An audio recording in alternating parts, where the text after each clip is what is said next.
Voy a pedirle que abra su Biblia en Hebreos 11.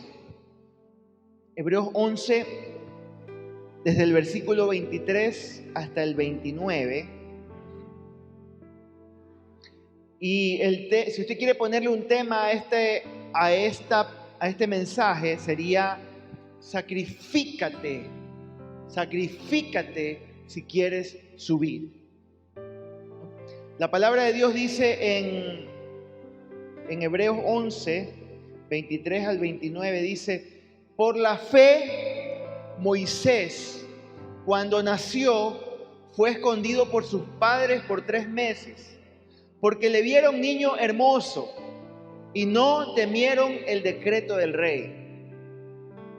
Por la fe, Moisés, hecho ya grande, rehusó llamarse hijo de la hija de Faraón, escogiendo antes ser maltratado con el pueblo de Dios que gozar de los deleites temporales del pecado, teniendo por mayores riquezas el vituperio de Cristo que los tesoros de los egipcios, porque tenía puesta la mirada en el galardón. Por la fe dejó a Egipto, no temiendo la ira del rey, porque se sostuvo como viendo al invisible. Por la fe celebró la Pascua y la aspersión de la sangre, para que él que destruía a los primogénitos no los tocase a ellos. Por la fe pasaron el mar Rojo como por tierra seca, e intentando los egipcios hacer lo mismo, fueron ahogados. La vida de Moisés es una vida muy inspiradora, es una vida interesante, es una vida que puede llegar profundamente a nuestros corazones. Y el pasaje que acabamos de leer en este momento nos habla justamente de las cosas que tuvo que vivir Moisés, las cosas por las que tuvo que pasar Moisés, ¿no?, en su vida, ¿no? Este hombre, nosotros podemos describir a Moisés como un hombre manso, podemos describir a Moisés como un hombre consagrado a Dios, podemos describir a Moisés como un hombre humilde, pero también podemos decir Moisés fue un hombre poderoso. Hay muchas maneras por las cuales nosotros podemos describir a Moisés. Podemos verlo a Moisés de muchas formas, ¿no? Pero yo quiero hoy hablar de Moisés como un hombre sacrificado. Moisés fue un hombre que decidió sacrificarse. Fue un hombre que decidió vivir como un hombre de sacrificio. Moisés fue un hombre que estuvo dispuesto a vivir una vida sacrificada por llegar a cumplir lo que Dios le había encomendado y llegar a cumplir la meta por la cual Dios lo había traído a este mundo. Dios había designado la vida de Moisés para un propósito específico, ¿no? Vemos que desde bebé Moisés tuvo que pasar por tiempos difíciles, ¿no? Los padres tuvieron que esconderlo. Moisés estuvo en peligro porque gracias a que los israelitas estaban haciéndose más fuertes en Egipto, usted sabe, Israel tuvo que ser llevado a Egipto, ¿no? En este caso Jacob con toda su descendencia, 70 personas fueron llevadas a Egipto, y después de 400 años ya no eran 70 personas, eran casi 2 millones de personas que vivían en Gosén, en la tierra de Egipto. Y entonces, ¿qué pasó?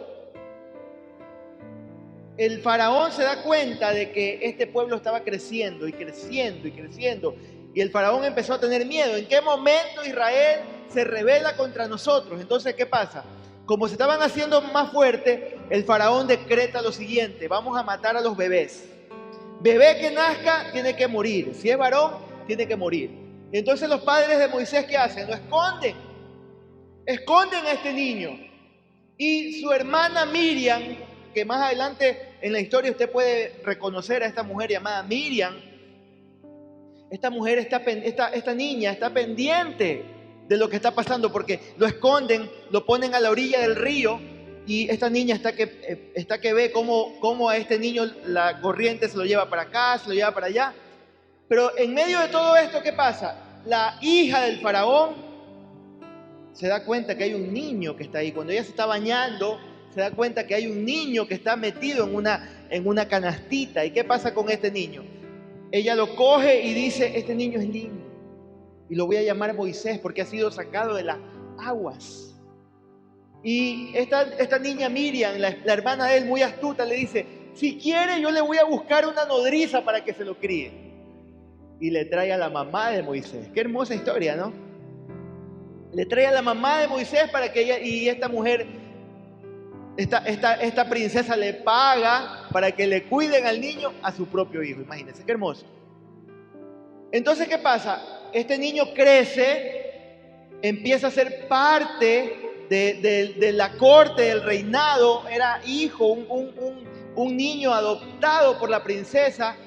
Moisés empieza a crecer, a pasar su adolescencia en medio del reinado, de la realeza. Pero llega un momento que, a pesar de ser un hijo adoptado, Moisés renuncia a este privilegio. Moisés no acepta este privilegio. Él renuncia a ser hijo de la hija de Faraón para ponerse del lado de su pueblo, para ponerse del lado de los hebreos, de los israelitas, ¿no? ¿Y qué pasa? ¿Por qué? Porque este pueblo estaba siendo oprimido.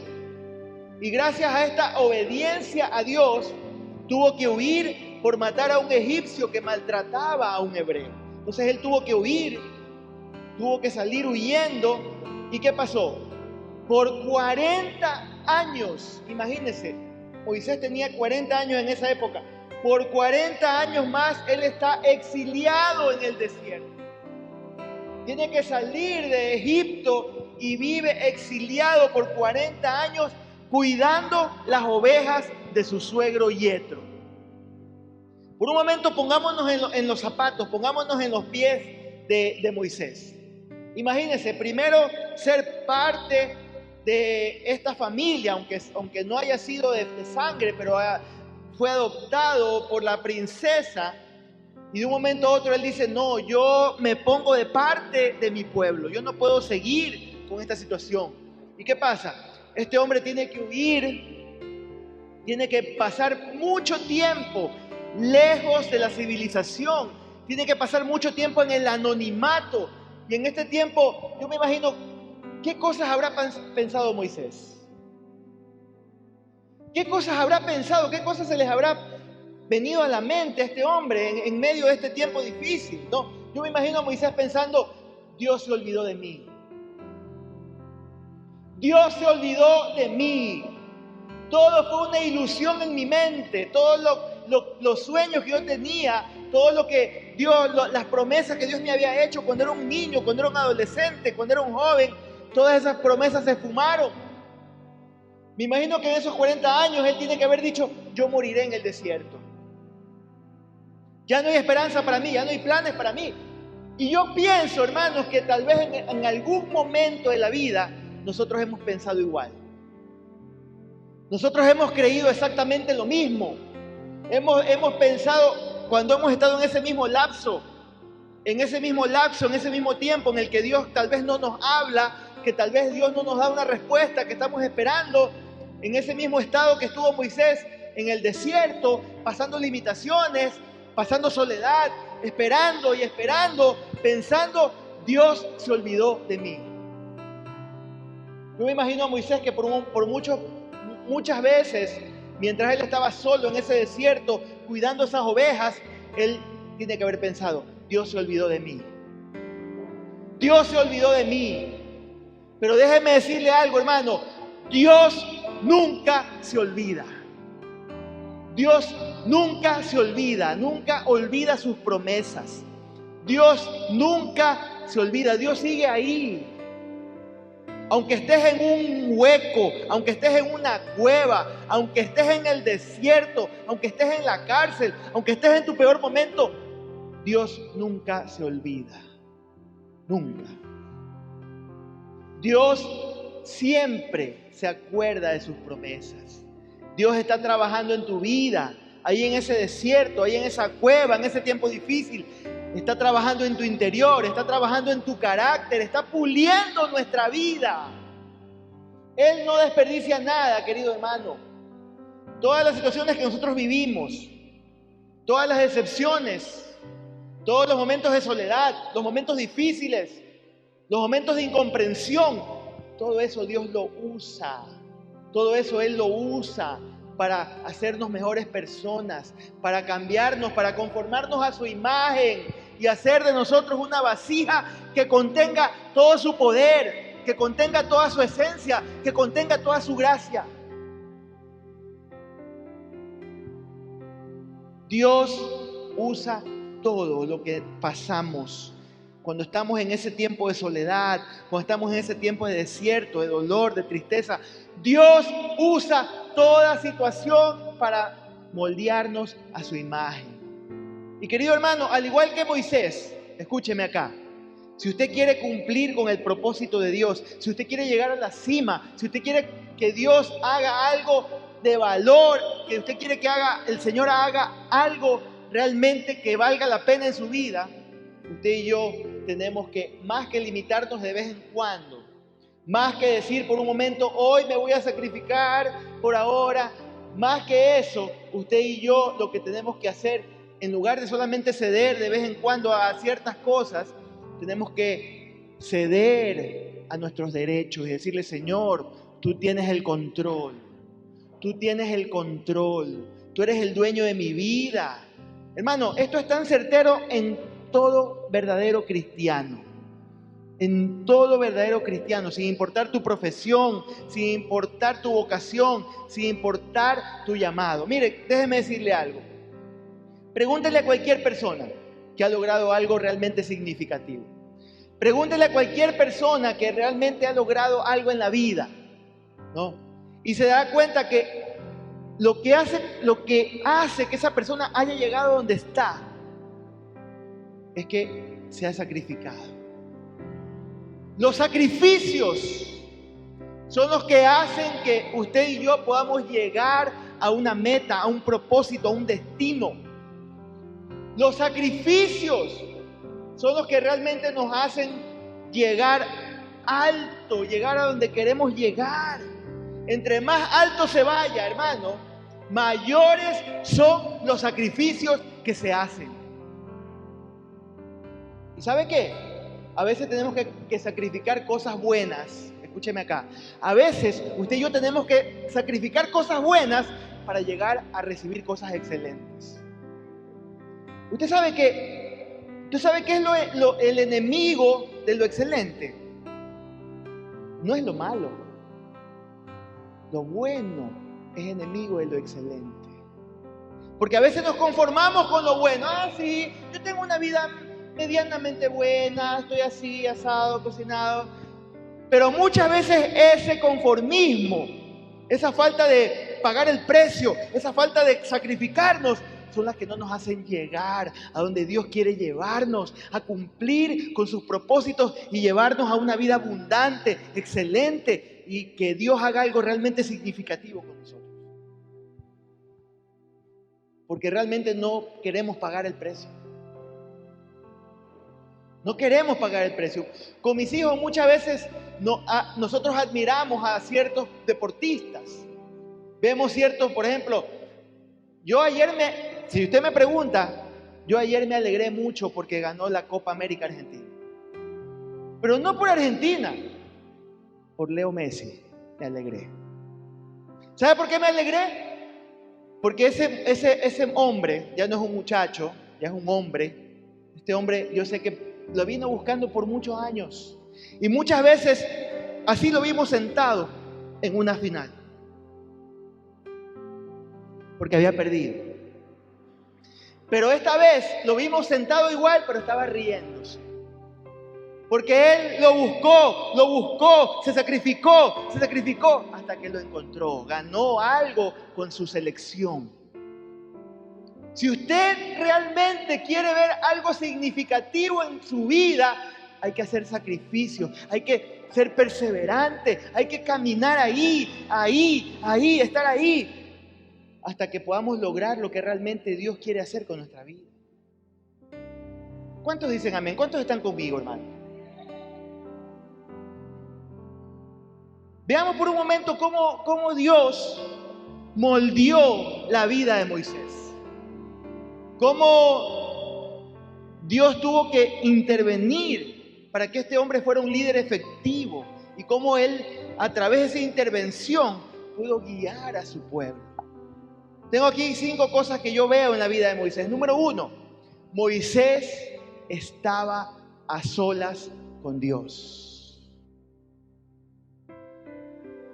Dígalo conmigo. Moisés estaba a solas con Dios. Yo siempre me pregunto esto. Si Moisés se hubiese quedado en Egipto, ¿usted cree que Moisés hubiera podido escuchar la voz de Dios? Si en lugar de ir al desierto, Moisés se hubiera quedado, se hubiera conformado con esa vida cómoda que él tenía, o sea, imagínense todo ahí, bien educado en las mejores universidades, viviendo en palacio, teniéndolo todo.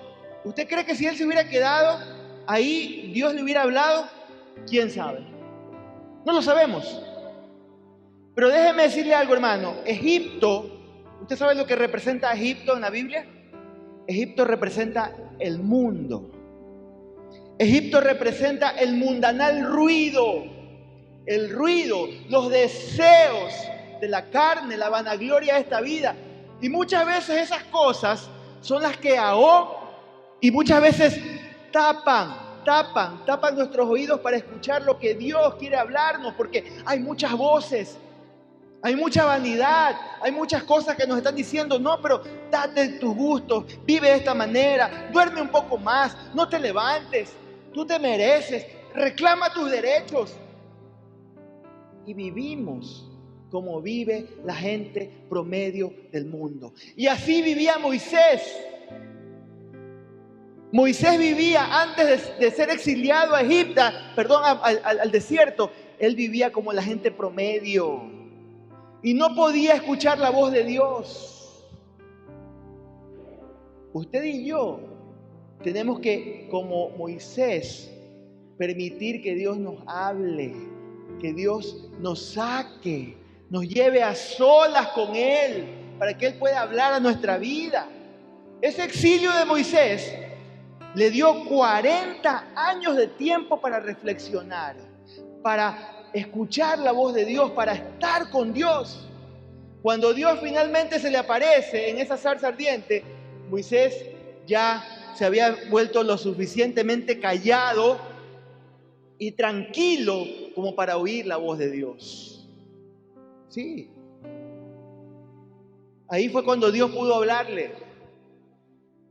Cuando él estuvo ya callado, cuando ya no habían voces a su alrededor, cuando no había todo lo que lo estaba jalando para el mundo, ahí fue cuando Dios pudo hablarle. Y es que muchas veces Dios tiene que llevarnos al desierto.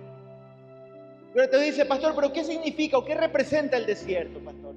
¿Qué es esto del desierto? Yo siempre escucho hablar del desierto. ¿Qué significa? Bueno, el desierto, hermanos, representa un lugar árido, un lugar seco, un lugar infructuoso, un lugar solitario, un lugar de limitaciones. Siempre tenemos esa idea, el desierto es feo. Y todo eso muchas veces describe los tiempos difíciles por los que pasamos y creemos que solamente eso hay en el desierto. Pero ¿sabe qué? En el desierto es el mejor lugar para crecer en nuestra relación con Dios. Se perdieron de decir un buen amén. Porque no nos gusta el desierto. No nos gusta el desierto. Pero vuelvo a repetirlo, el desierto es el mejor lugar para crecer en nuestra relación con Dios. ¿Sabe por qué? Porque en el desierto Dios te alimenta. ¿Recuerdan el maná? El Señor no les dio maná en la tierra prometida, ni les dio maná en Egipto. ¿Dónde le dio el maná el Señor a Israel? En el desierto.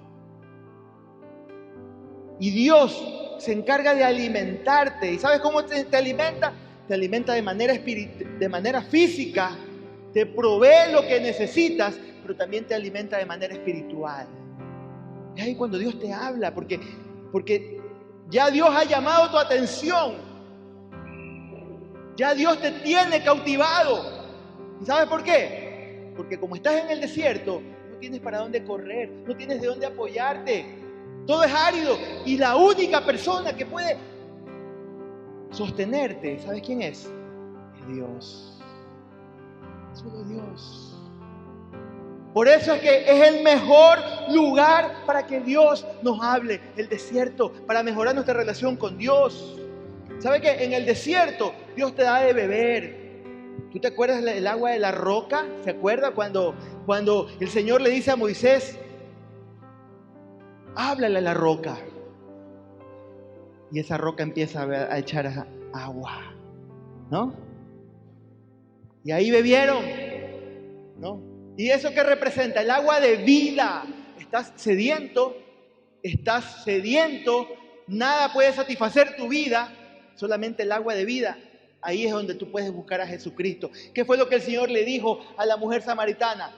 Esta agua que tú ves en ese pozo, vas a tomarla y otra vez te va a dar sed. Pero el agua que yo te doy, le dice, es un agua que salta para vida eterna. Si tú bebes esa agua, no volverás a tener sed. Pero es ahí en el desierto donde el Señor sacia nuestra sed. Ahí en el desierto hay milagros. Ahí en el desierto te vuelves más fuerte, pero al mismo tiempo más dócil y dependiente de Dios. Eres humillado para ser humilde. Te vuelves manso y empiezas a depender de Él. Entonces el desierto, hermanos, es el mejor lugar cuando tú estás solo para estar con el Señor, para hablar con el Señor, para entender que Él es tu única esperanza. Desafortunadamente, querido amigo, hermano que me escuchas esta tarde, desafortunadamente, hay mucha gente en la actualidad que a pesar de estar pasando por momentos difíciles, muchos dedican muy poco tiempo a estar a solas con Dios. Muchos dedican muy poco tiempo a escuchar la voz de Dios. Muchos dedican poco tiempo a escucharlo al Señor. La mayoría andan deprisa y raramente buscan tiempo para la tranquilidad. Si usted en esta tarde se siente identificado con esta verdad, usted y yo tenemos que cambiar nuestros hábitos. Cambia tus hábitos. Saca tiempo para estar con el Señor. No sea que realmente el Señor te tenga que llevar a un desierto para ahí hablarte. Ahora este es el momento de hablar con Dios, de buscar al Señor, dejar que Él te hable. Número dos, Moisés era honesto con Dios. Estamos hablando de que si quieres sacrificarte para llegar a la meta, Moisés fue un hombre que era honesto con Dios. Mire, cuando el Señor se le aparece en la zarza a Moisés, usted recuerda esta historia, ¿no? Todos la recordamos. A Moisés ya no le quedaba nada de autosuficiencia. Moisés ya no tenía la misma actitud de antes. Ya Moisés no tenía presunción, ¿no? ¿Cuáles eran estas características de Moisés? De ser autosuficiente, de tener presunción. Eran características que él tenía cuando aún estaba en Egipto. Eran características con las que él vivía. Pero cuando el Señor se le aparece después de 40 años ahí en la zarza, ¿sabes lo que pasa con Moisés? Moisés se sentía incapaz. Tanto así que cuando Dios le dijo que él sacara a su pueblo de Egipto, ¿sabes lo que le dice Moisés? ¿Quién soy yo? Le dice, para que pueda ir a Faraón y saque a Egipto a los hijos de Israel. Moisés ya no se sentía capaz. Moisés era honesto con Dios, era sincero con Dios. Mi hermano, Dios, así como a Moisés, puede usarlo a usted. Dios puede usar su vida, pero necesitas dejar toda presunción, necesitas dejar toda autosuficiencia, necesitas dejar de creerte el el que puedes hacerlo, el dejar de tener esa actitud de independencia, de arrogancia. Cuando nosotros tenemos esa actitud, Dios no nos puede usar. ¿Sabes lo que dice la palabra? Que Dios es excelso, pero toma en cuenta a los humildes pero mira de lejos a los orgullosos. ¿Sabes lo que hace el Señor? Ni siquiera trata con los orgullosos, los mira de lejos, de lejito contigo. Pero cuando somos humildes, cuando reconocemos que nosotros no podemos, recuerda lo que le dijo Josafat al Señor la semana pasada. ¿Qué le dijo? Señor, no sabemos qué hacer, pero a ti te buscamos. No sabemos qué hacer. Y aquí Moisés hace lo mismo, le dice, Señor, ¿quién soy yo? He estado aquí enterrado en este desierto por 40 años, yo ya no tengo autosuficiencia, no tengo orgullo, yo no puedo, Señor, busca otro, no sé cómo hacerlo. Y yo le pregunto ahora, ¿realmente usted quiere ser un instrumento en las manos del Señor? ¿Realmente usted quiere ser un instrumento en las manos del Señor? ¿Sabe qué tiene que hacer? Sea como Moisés. Sea como Moisés. Sea honesto. Reconozca sus limitaciones. Sea humilde. Muchas veces, ¿sabe lo que tenemos que hacer? Tirar a la basura nuestra experiencia, de modo que podamos permitirle al Señor que Él nos use en humildad. De modo, muchas veces tenemos que tirar a la basura incluso nuestro, entre comillas, nuestro apellido, nuestro contexto, y dejar que el Señor nos enseñe cosas nuevas, que haga cosas nuevas con nuestra vida. Moisés fue lo que hizo. Moisés era príncipe. Moisés tenía estudios. Moisés tenía estatus. Pero después de 40 años él dijo, yo no tengo nada, Señor. ¿Yo quién soy? Soy simplemente un pastorcito de ovejas. ¿Quién soy, Señor? Y lo mismo le pasó a Pablo. ¿Sabes lo que dice Pablo? Yo he sido hebreo de hebreos. En cuanto a la ley fariseo, en cuanto a la ley irreprensible, yo hice lo de acá, yo hice lo de allá. He sido criado a los pies de un hombre llamado Gamaliel.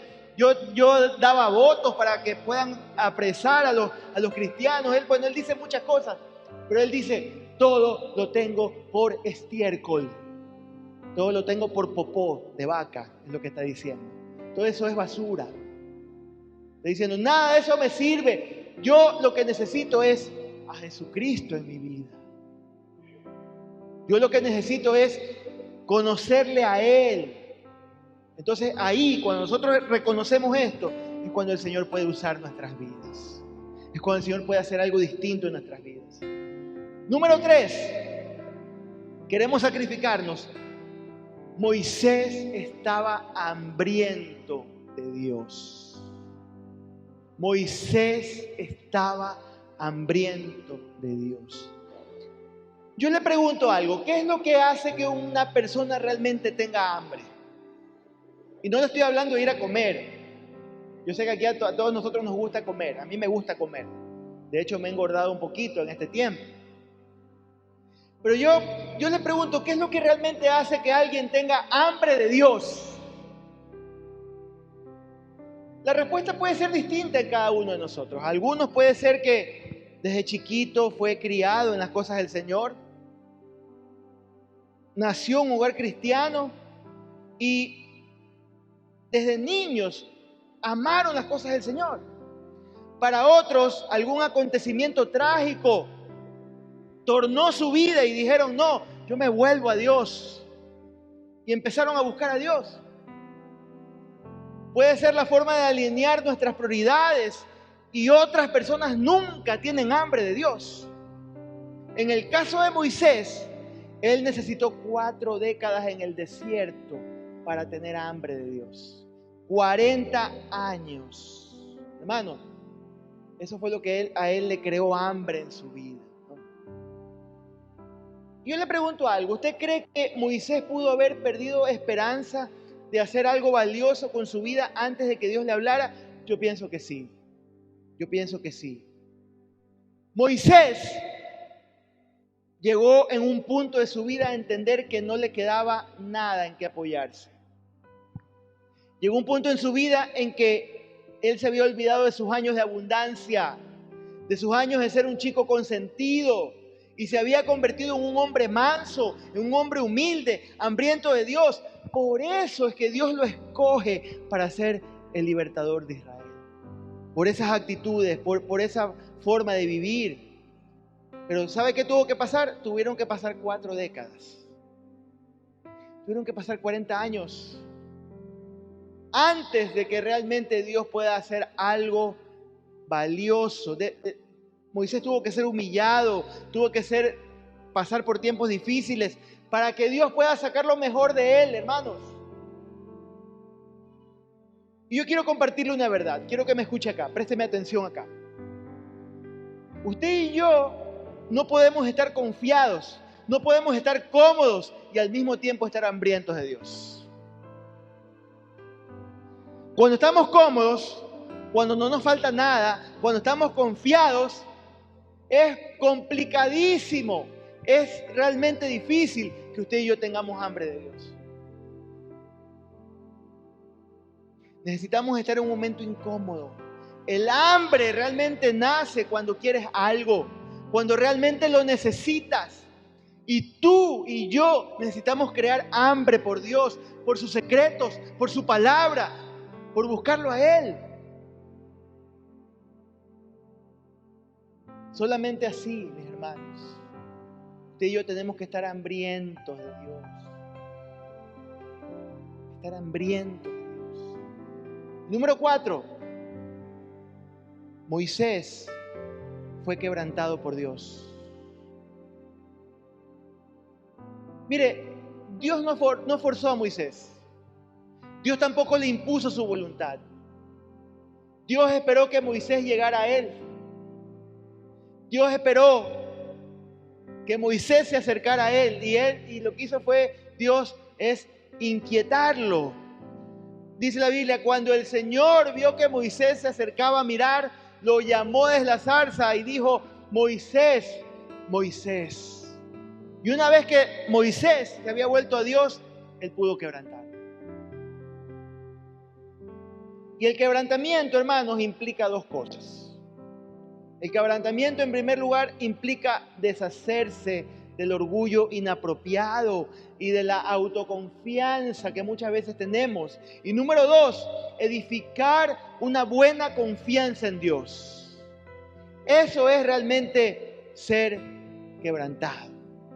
Por un lado, deshacernos del orgullo, deshacernos de todo en lo que nos estamos apoyando y deshacernos de la autoconfianza y edificar una buena confianza en Dios. ¿Sabes lo que hizo el Señor? El Señor domó la autoconfianza y el orgullo de Moisés. Él usó el desierto, ¿no? Pero para generar confianza en Él. Para generar confianza en Él. Dios tenía primero que romper los temores de Moisés.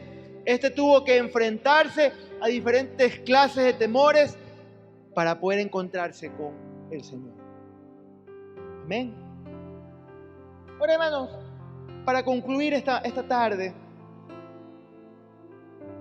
yo pienso que usted y yo podemos seguir siendo creyentes. Podemos seguir siendo un creyente promedio, un creyente dominguero. A veces algunos ni domingueros, porque ni siquiera vienen a la iglesia. Podemos mantener una mediana relación con Dios. Podemos ser semicristianos, por decirlo así. Puedes seguir viniendo los domingos, dar algo de ofrendas, puedes cantar, puedes reunirte, puedes hacerte amigo de los demás. ¿Y sabe qué, hermano? La mayoría de la gente vive su vida así. ¿Usted quiere evitarse problemas en la vida? ¿Usted quiere vivir, entre comillas, una vida en paz? Muchos viven así. Una vida promedio cristiano. Sí, yo voy a la iglesia, lindo. Y a veces creemos que por ir a la iglesia nos tienen que dar un premio, un diploma, un aplauso. Y hay mucha gente promedio que vive de esa manera. Y se denominan cristianos. Soy cristiano porque vivo de esta manera. Pero, hermano querido, si realmente usted quiere dejar de ser alguien promedio, si deseas ir más allá, si deseas cambiar esa vida aburrida por la cual muchas veces pasamos, si esperas encontrar y cumplir el propósito por el cual Dios te creó, entonces hay un precio que debes pagar. Yo sé que para algunos aquí o para muchos es como que yo les puedo estar hablando, ya me entró por aquí, como decía la mamá, y se me va a salir por aquí. Y voy a seguir mi vida normal, venir a la iglesia, hacer lo que siempre hago y ya, está bien. Y pasarán los años y seguirás viviendo así. Pero realmente, hermano, si tú realmente quieres llegar a vivir una vida significativa, si realmente quieres que Dios haga algo distinto con tu vida, tienes que cambiar esa vida cómoda por la cual estás viviendo, en la cual estás transitando. Te estoy diciendo algo que tal vez no es tan popular en estos días. Algo que que los pastores ya no hablan. Porque muchos pastores están felices con que la iglesia esté llena de gente, que venga, perdón que use este término, perro y gato decimos por ahí, ¿no? Que venga quien sea.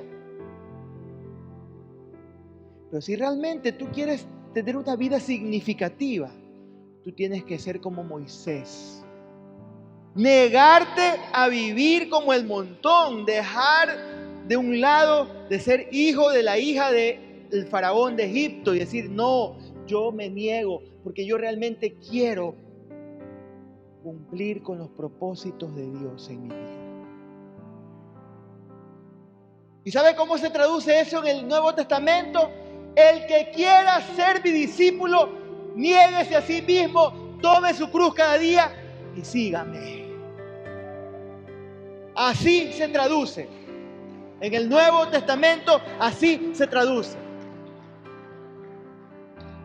Ser un discípulo del Señor Jesús. Ya no vivir solo para mí mismo. Dejar de ser una persona que de la boca para afuera decimos, yo amo al Señor. A realmente demostrar que amamos al Señor. A realmente demostrar que yo he decidido dejar el mundo atrás y caminar con Cristo. Lo que estoy diciendo no es popular, ya la gente no predica esto. Y ahora los predicadores solamente te soban, ay, qué lindo, qué bueno que viniste, qué chévere, hagamos una fiestita, hagamos una parrilladita, hagámoslo acá y lo allá. Y ya no se les habla del discipulado, ya no se les habla de negarse, ya no se les habla de parecernos más a Cristo en sus padecimientos, de sacrificarnos para que nuestra vida sea una vida significativa. Una vida que valga la pena. Porque todo se resume en una cosa, hermano. Algún día el Señor nos va a decir, nos va a recibir de dos maneras, escúcheme. O nos va a decir, bien, buen siervo fiel, en lo poco fuiste fiel, en lo mucho te pondré. Entra en el gozo de tu Señor. O nos va a decir, escúchame, siervo malo y negligente. Si sabías que yo no cosecho donde no he sembrado. Sí, dice, ¿no? La parábola, ¿no? Tenías que haber usado lo que se te dio. Y al que más se le ha dado, más se le va a pedir, más se le va a demandar.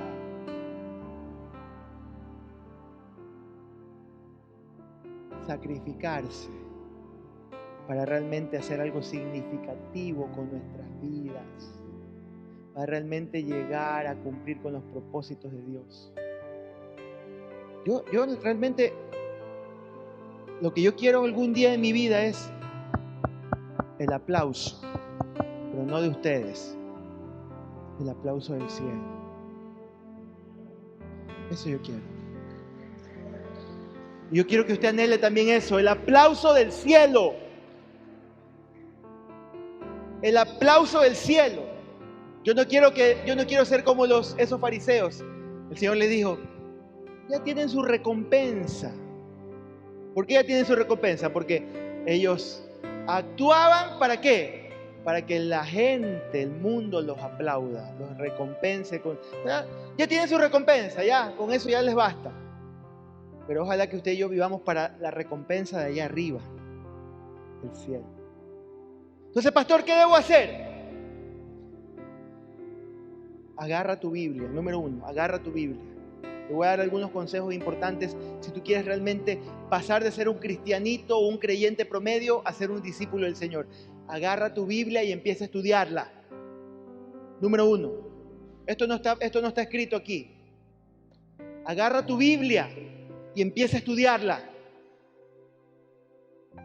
No dejes que esa Biblia siga siendo un adorno, que esté empolvada.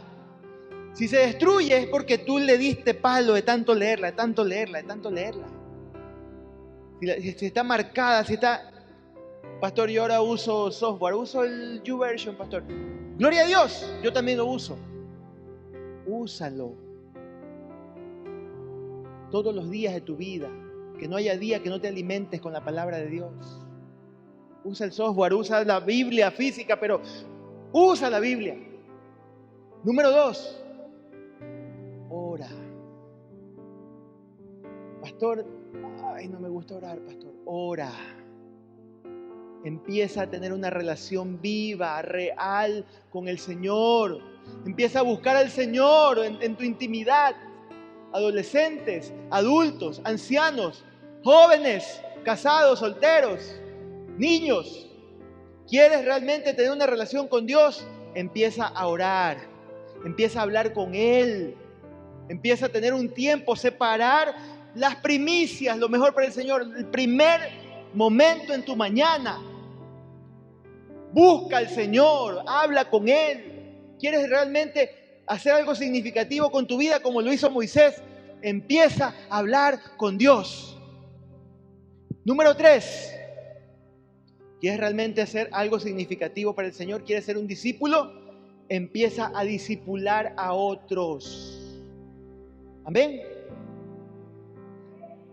Empieza a discipular a otros.